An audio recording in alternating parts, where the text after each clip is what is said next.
Hey guys, if you want to make your Trello boards more visual and easier to understand, then adding images is a great way to do that. So inside any card, you'll then be able to see labels, dates, checklist, members, and right next to those options is an add button.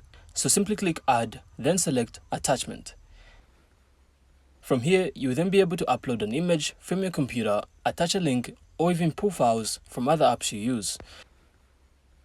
So once your image is added, it will then show up right in the card, giving you a quick visual reference without ever needing to open anything else.